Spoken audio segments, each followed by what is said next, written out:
Hi అండి, welcome back to my channel. మీరు first time నా వీడియోస్ చూస్తున్నట్లయితే please like, share and subscribe my channel.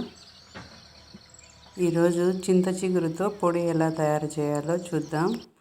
ముందుగా చింతాకును కోసుకోవాలండి. ఇలా వర్షానికి బాగా ఎగిరించింది చెట్టు. దీని నుంచి చింత చిగురు కోసుకొని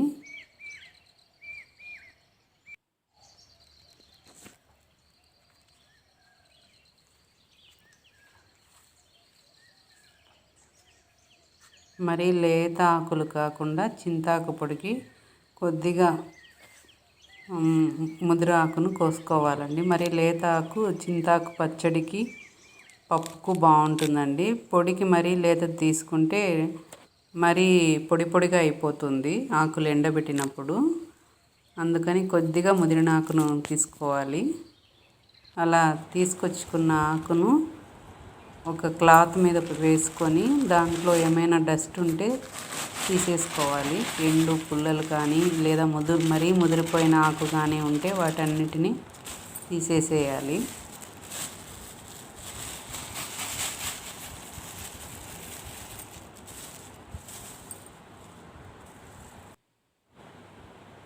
ఇలా ఎండిపోయిన పుల్లలు,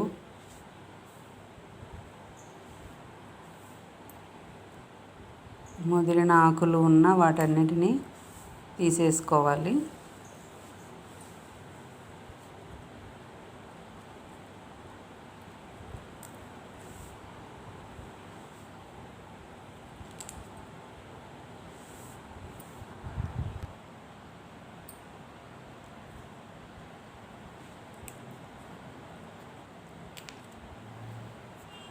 వర్షానికి ఆకు బాగా ఎగిరించి ఆకు ఫ్రెష్గా చాలా బాగుంది.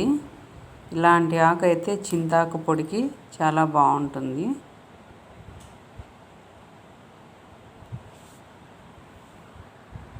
ఈ చింత చిగురును సంవత్సరం అంతా నిల్వ చేసుకొని కూడా వాడుకోవచ్చండి.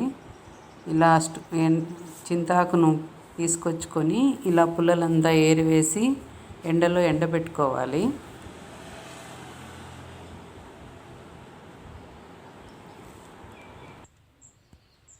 ఇలా ఎండలో ఎండబెట్టుకొని ఒక 2 days అంతా ఎండలో ఉంచుకోవాలండి. ఇది బాగా డ్రై అయిపోతుంది. దీనిని సంవత్సరం అంతా నిలువ చేసుకోవచ్చు. చింతాకు బాగా ఎండిన తర్వాత ఇలా ఉంటుందండి. దీనితో ఇప్పుడు చింతాకు పొడి ఎలా తయారు చేయాలో చూద్దాం. స్టవ్ మీద ఒక పెనం పెట్టుకొని అందులో కొన్ని ఎండుమిరపకాయలు వేసి వేయించుకోవాలి.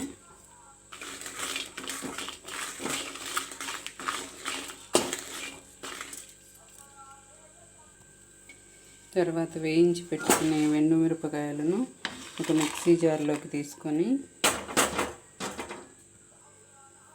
ఇందులో కొద్దిగా ఉప్పు,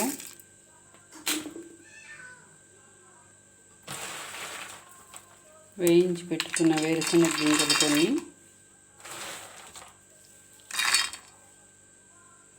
అలాగే మనం ఎండబెట్టుకున్న చింతాకు కొంచెం వేసుకొని గ్రైండ్ చేసుకోవాలి.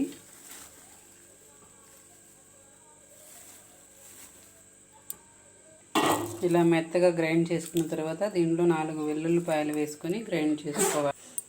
చింతాకు పొడి రెడీ అయిందండి. ఇది వేడివేడి అన్నంలో నెయ్యి వేసుకొని తింటే చాలా బాగుంటుంది టేస్ట్. ఈ మిగిలిన ఆకంతా స్టోర్ చేసుకొని సంవత్సరం అంతా యూస్ చేసుకోవచ్చు. మీకు నా వీడియోస్ నచ్చినట్లయితే please like, share and subscribe my channel. Thank you.